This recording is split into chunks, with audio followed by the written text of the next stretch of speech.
I've been thinking a lot about resistance.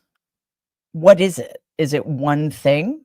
Is it dependent upon your circumstances or position or attitude, perhaps? Well, yeah, I think actually resistance is more than one thing, and it does depend on those things.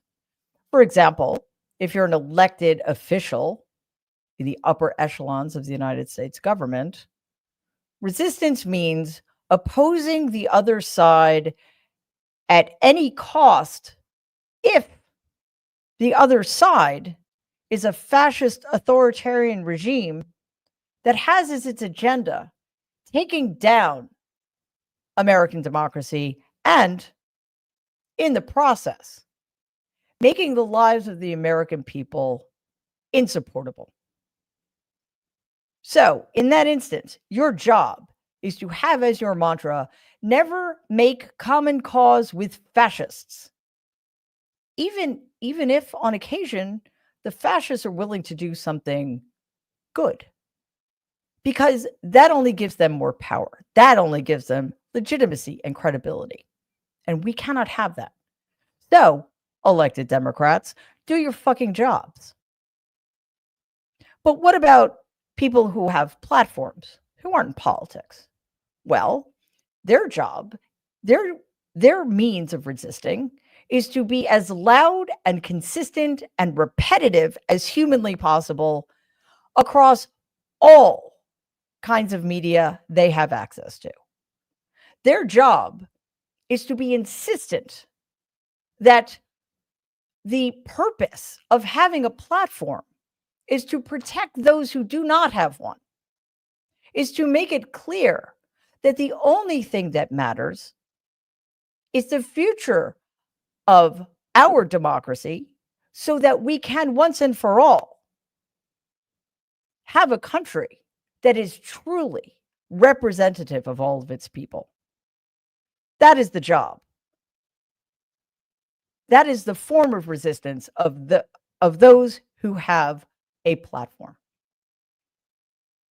Everybody else, well, there are many forms of resistance. It depends on what you have access to, who you have access to. But we can learn from those who have more of a platform, who have more power. Insist upon what's right. Repeat yourself endlessly. Never lose sight of what is at stake. And always remember that we are on the right side of history, and we are the ones who have every right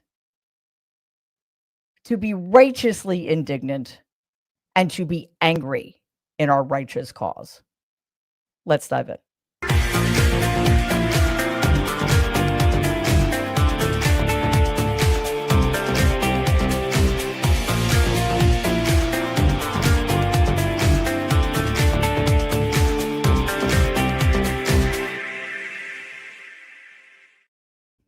Good evening and welcome to tonight's episode of Marry Trump Alive. It is great to be back. Thank you so much to Waj Ali and Brian Karem, my friends and fellow Nerd Avengers, for subbing for me. I really appreciate it, especially since it was not expected. It was very last second. Also, I apologize. I sound funny. I don't know why. It might have something to do with the smoke from the Canadian wildfires visiting New York. But luckily, climate change is not a thing. All right, let's go. Donald is escalating his trade wars even more than he already had been. And this time he's dragging Brazil into the chaos. Earlier today, Donald signed an executive order authorizing 50% tariffs on Brazilian imports. I don't know if you guys are tired of this, but I certainly am. Yes, 50% tariffs on Brazilian imports, claiming that Brazil's domestic policies and the prosecution of former criminal and insurrectionist and former President Jair Bolsonaro amount to an economic emergency. Yes, please, let's protect the criminal former president, or I will destroy your economy. Does that sound familiar? I think it sounds alarmingly familiar, and that's actually the Twilight Zone episode we're currently living through. The order adds a 40% surcharge on top of the existing 10% tariffs, though certain products like aircraft, aluminum, fertilizers, and energy products are exempt. The justification, not only can I not, do I sound weird? I apparently cannot speak the English language tonight. Anyway, the justification for this tariff makes no economic sense. The United States actually ran a $6.8 billion trade surplus with Brazil last year, meaning we sold more to Brazil than we bought from them. Instead, Donald is using a law from 1977 meant for genuine economic crises in order to punish Brazil over its internal politics and protect his ally, Bolsonaro, who is on trial for trying to overturn Brazil's 2022 election. Just as a quick aside, if Donald's willingness to go out on such a limb and cause such damage to our trading relationship with Brazil, which of course will then redound to the American people, is not an indication that he's willing to cover for fellow criminals. Just put that in the context of the Jeffrey Epstein debacle, and you might understand what I'm getting at. In another act of political targeting today, the Treasury Department also sanctioned Brazilian Supreme Court Justice Alexandre de Moraes, the judge overseeing Bolsonaro's trial. But Brazilian President Luiz Inácio Lula da Silva is not bowing to Donald's pressure. In an interview with the New York Times given yesterday, Lula said he's, quote, not afraid, unquote, to criticize Donald, even if it costs Brazil a trade deal. He said also, quote, there's no reason to be afraid. Brazil will negotiate as a sovereign country, not as if it's small up against a big country. We will not bow our head and simply say amen to whatever the United States wants, unquote. He went further, warning that these tariffs will hurt both countries, stating, quote, Brazilians and Americans do not deserve to be victims of politics. If the United States does not want to buy something of ours, we are going to look for someone who will, unquote. And therein lies the rub, doesn't it? Donald Trump is operating as if he's the one with the power here, when that is as far from the case as possible.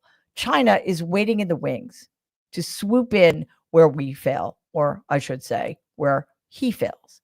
This is classic Donald. Instead of protecting the United States workers, he's weaponizing tariffs to shield authoritarian allies like Bolsonaro, even if it ends up in a full-blown trade war that will harm the American consumer.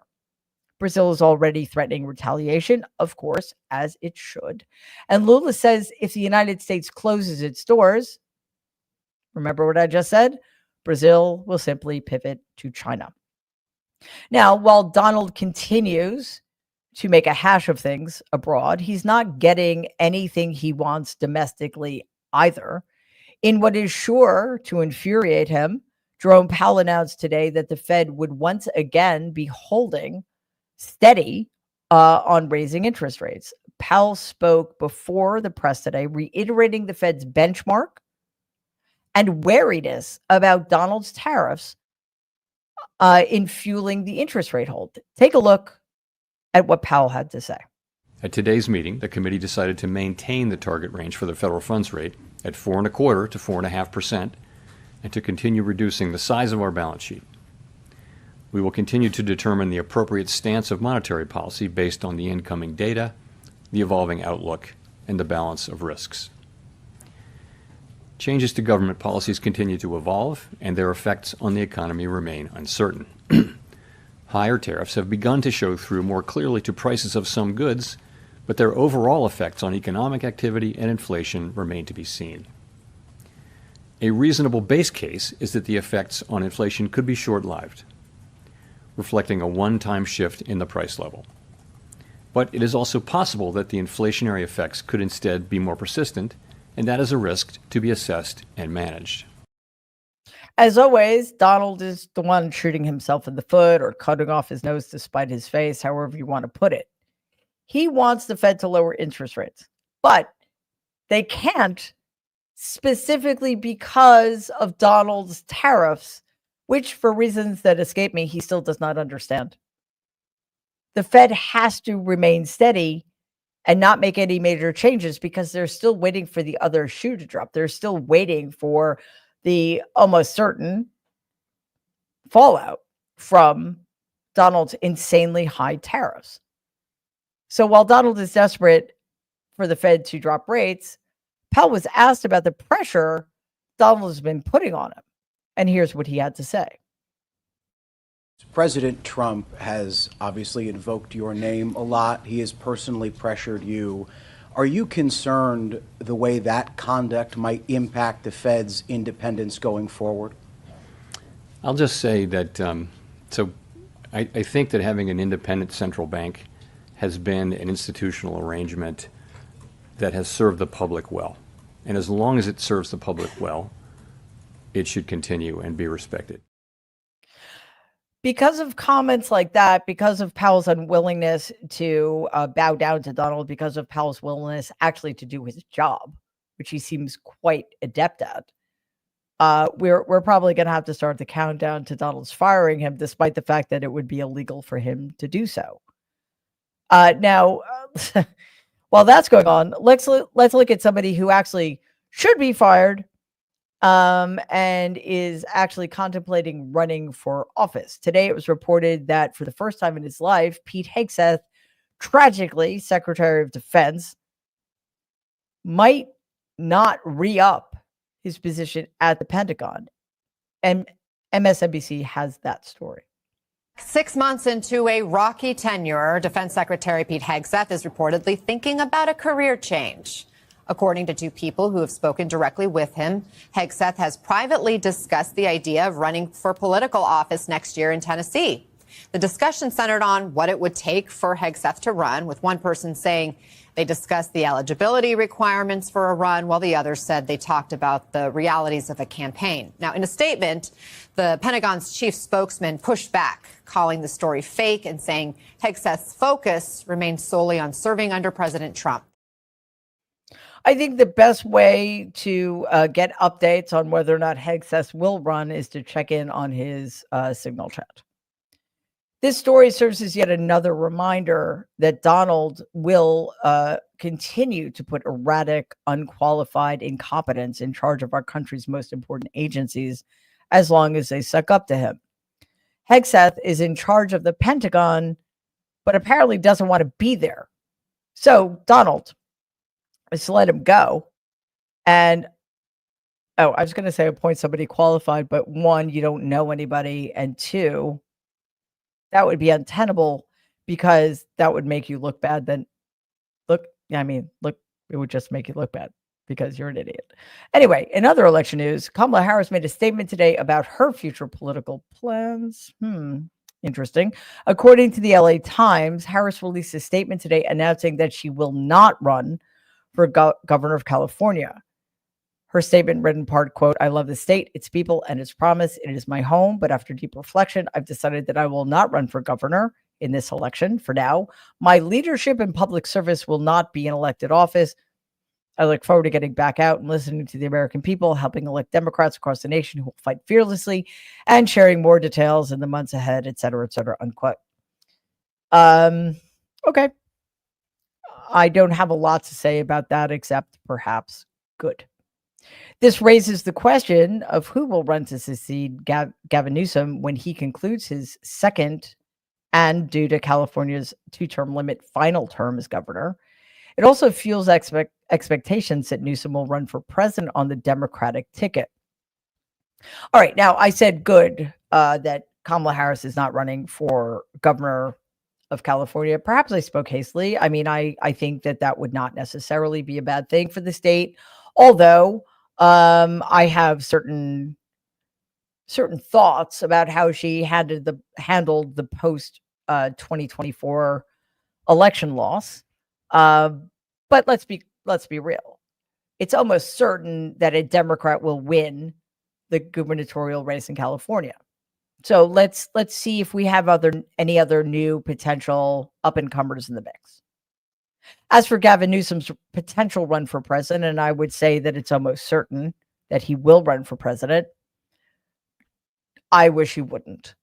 because he, like so many other Democrats, especially, even those who do not need to do this, have made the miscalculation that their best way to victory is to tack to the right, is to attack our most vulnerable people in this country, to platform the most egregious actors in this war we are currently engaged in.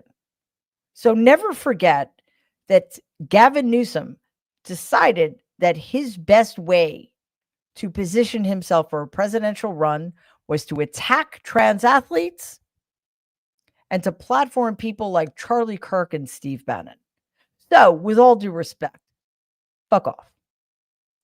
Speaking of the battle for control in blue and red states, today Republican lawmakers in Texas unveiled an aggressively redrawn map for the state's U.S. House districts, proposing a handful of new Republican seats.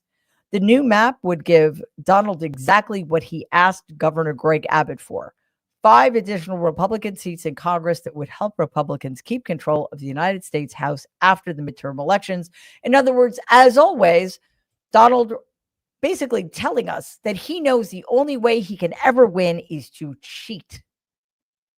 Donald is also pressing Republican legislatures in Missouri, Indiana, and other red states to follow the same trend, trying to pick up countless seats for Republicans in Congress.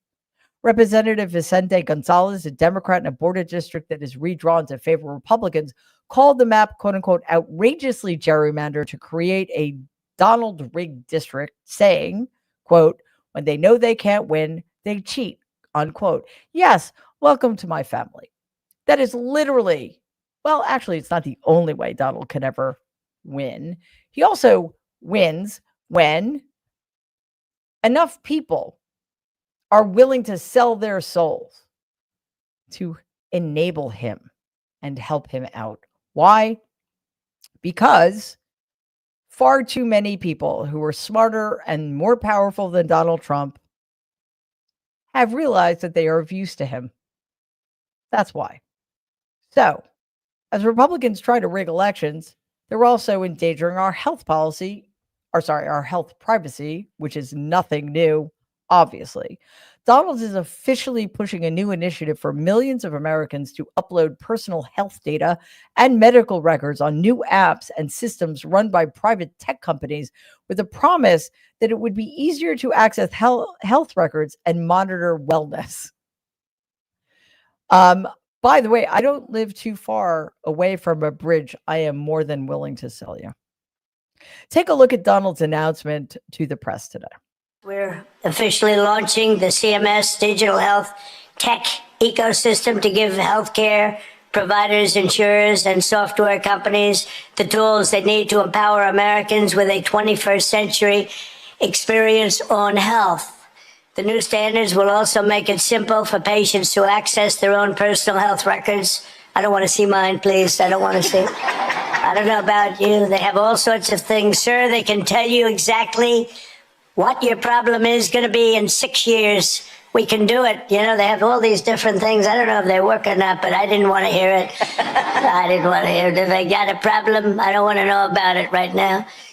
But it is amazing what they're doing. I don't know. Does it actually work? Can they do that? All right. Well, then I'm glad I said I don't want to know. But thanks to this announcement, healthcare providers across the country will also finally be able to kill the clipboard. It's an expression that's used, capital, with a capital C, kill the clipboard. Is it really? And why do they keep forgetting to wake him up before these statements? Anyway, the fact that the initiative is being championed by an administration that has already been condemned for sharing highly personal data on American citizens is being seen as a major concern. Yes. Lawrence Gostin, a Georgetown University law professor who specializes in public health, is raising a red flag about this initiative, saying, quote, patients across America should be very worried that their medical records are going to be used in ways that harm them and their families, unquote. This comes in the wake of Health and Human Services Secretary Robert Kennedy's stating during a House committee meeting that he wants all Americans using wearable health devices that track their biometrics. Between these two initiatives, the government could have more access to our health data than ever before, just as they already have, thanks in part to Doge, more access to our financial data than ever before. All the while, they're trying to restrict access to abortion, access to vaccines, and access to gender affirming care, and could very well punish those whose health data contradicts Donald's policies, which is to say, those who are unable to get the kind of care that they would normally expect, but no longer can, because the Trump regime doesn't care if they live or die. Now, do we know how far Donald and his regime were willing to go? Not exactly. But let's put it this way. As bad as we think they are, as horrific as we think their actions could possibly be, it's going to get so much worse. Which means, my friends, we need our emotional support moment. But first, as always, because this was a rough one, and again, you had to listen to this voice for half an hour, which isn't fair because I sound terrible. We need to breathe. So, cleansing breath, ocean breath, yoga breath, whatever works for you. Just inhale and exhale, because you never know when you're not going to be able to do one or two of those things. Anyway, as we know, because we've been living it every day for over a decade now, the news can be extremely stressful. Some people, and this was like a huge thing during COVID. I am not going to share any embarrassing stories about my experience with this because, I don't want to, basically. But a lot of people baked bread during COVID, and apparently a lot of people find baking bread in general stressful, which sounds great theoretically, but for today's emotional support moment. Oh, and also just really quickly, and again, I have no personal experience with this, but before you go out and buy a 50-pound bag of flour, try to make a loaf of bread first and then see how that goes. Anyway, for today's ESM, we're going to watch some honeybees. They're going to be bringing pollen back to the hive to make bee bread for baby bees. Now, I don't know if you've ever seen a baby bee, and it doesn't sound likely, but I'm telling you, these little guys are adorable. So the yellow clumps on the bee's legs, those are called pollen baskets, and they're packed full of pollen collected from flowers. So take a look.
Oh my God, they look like little leg warmers. They're adorable. Actually, what we need to do is we need to get a video one day for I should say, baby bees being born, because I'm telling you, it's incredible. But so was that. So I hope you enjoyed it. All right, let us get to your questions, comments, etc. Al is a new member. Thank you so much, Al, and welcome. It's great to have you here. Mida Cheryl, thank you so much as always. Oh, we have a new fee. Let's see what it is. Mary needs something to help her stay with me. Well, I do, but you're not going to like it. It's a vacation. No. That cannot be allowed to happen. I'm fine. My voice is really weird and scratchy, and I don't know why. Other than pollution, perhaps. Kimberly, thank you so much. Kimberly, comment. I haven't been able to catch your stream live in a while, Fee. Thank you. Comment. Thank you for continuing the good fight against Satan. Yeah, I know. It's like they're synonyms at this point, except, I mean, if you're going by, Dante or John Milton, Satan was much cooler. Well, let me put it a different way, because that suggests Donald is cool at any degree. Satan was cool. Donna, thank you so much as always. Comment, Mary, I do believe that fascists just suck. Yes, they do. And so do mean people. Susan, thank you so much as always. Comment, welcome back, Mary. Thank you. It is very good to be back. Zella, thank you as always. Comment, we are the music makers and we are the dreamers of the dream. Yes, indeed, we are, and we must continue to be those things, no matter what. Claudia, super sticker. Thank you so much, Claudia. That's awesome. His Divine Scatter, thank you so much as always. Comment, I love when Jerome fact checked Donald to his face like a boss. Yeah, you know what? This is the thing. Like, I think we need media training for Democrats. Like, we need for them to look at J.B. Pritzker's, and by Democrats, I mean Democrats in the House and Democrats in the Senate.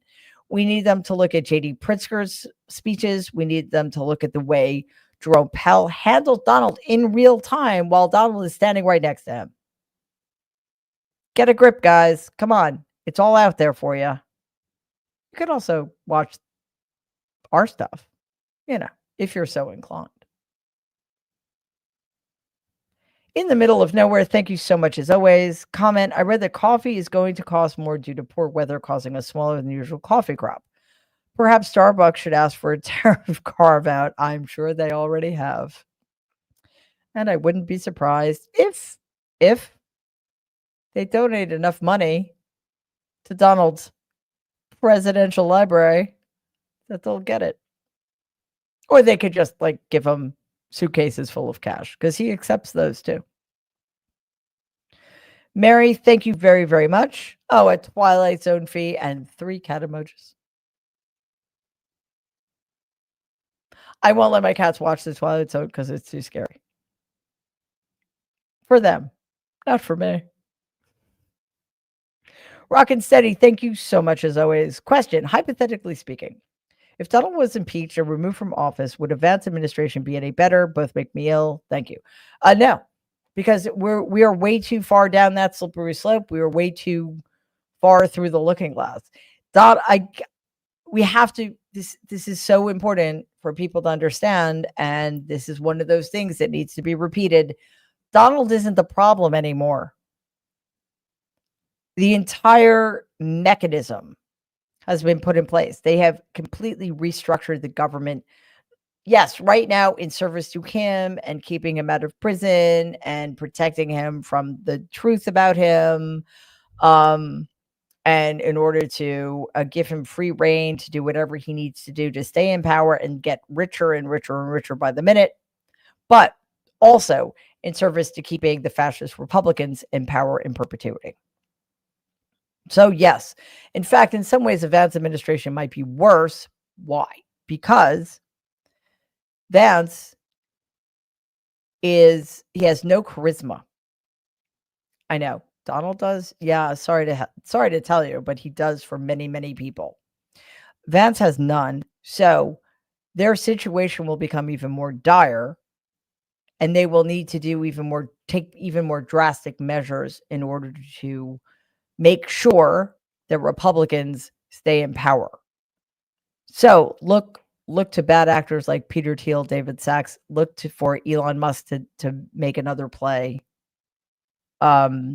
So if for whatever reason Donald Trump stops being president, that does not solve our problems, I'm afraid to say.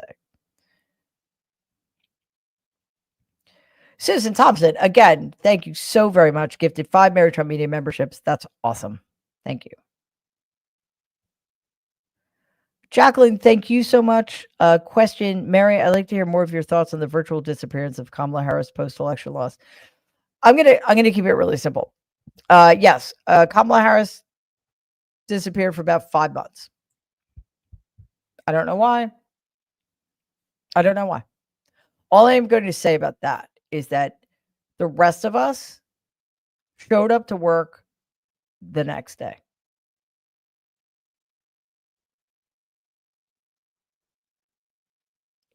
Donna, thank you so very much again. Awesome. Comment question. Mary, update my medical records to the government. Has he lost his mind? Oh my God. I'm assuming that's a rhetorical question. And Donna, you know the answer. Sherry, new member, welcome and thank you. Gail, super sticker. Thanks so much, Gail. Much appreciated. Jennifer, thank you. That's fantastic. Comment, someone started a class action lawsuit for all the Epstein victims. Lawyers band together and published commercials inviting victims to sue for compensation and full disclosure, like the Larry Nassar case. I know.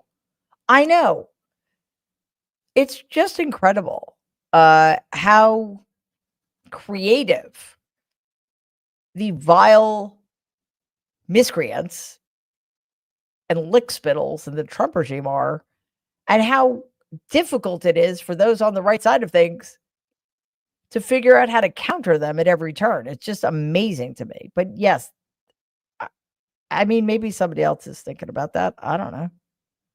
But yes, they should be. Dorothy, thank you so much, Dorothy. Well, Mary is cool. I think that is highly debatable, but thank you so much. I'm cooler than Donald, but I know that's saying absolutely nothing. Mark, Canada in the house, elbows up. Comment, I watch the big bumblebees daily from the clover in my backyard. They are magical in the hopping from white flower to flower and knowing which is right for harvest. Right? Bees are fascinating. And we need them. They are like literally vital to our ecosystem. So I know some people are really allergic to bees and some people are afraid of them. And I get that, because I'm afraid of, I can't even say it. I'm afraid of some creatures that roam the planet with 8 legs, but that are also very, very important to our environment and ecosystem. But seriously, bees are incredibly important. And I'm telling you, the baby bees are just the most adorable things, which seems unlikely, but it's true. Kelly, Canada in the house. Thank you so much. Elbows up, guys, and keep doing what you're doing.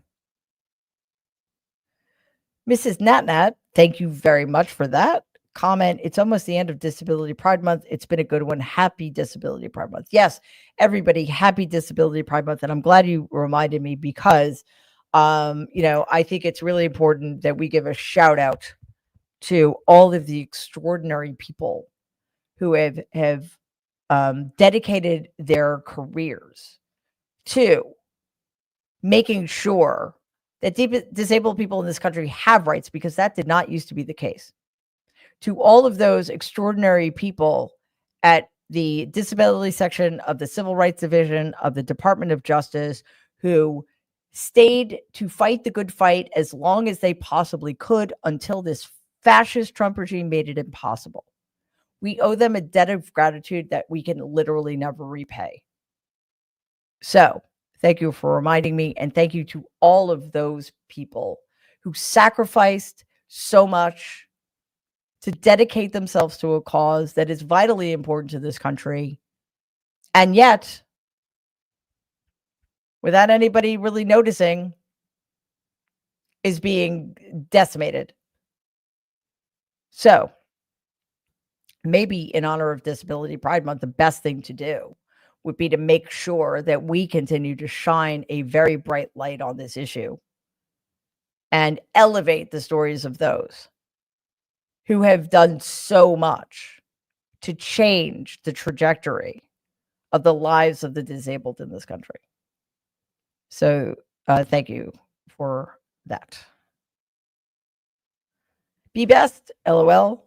Yeah, because LOL. Thank you very much. Comment, always glad to hear your wisdom. Well, thank you. I don't know that I'd call it wisdom. I'm just observant, and like all of you, I care tremendously. And, I wouldn't be here without you guys. So thank you.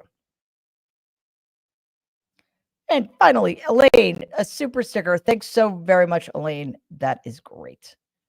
Okay, guys, that does it for us tonight. Thank you so much, everybody watching on YouTube, streaming on Twitter, and on my Substack, The Good in Us.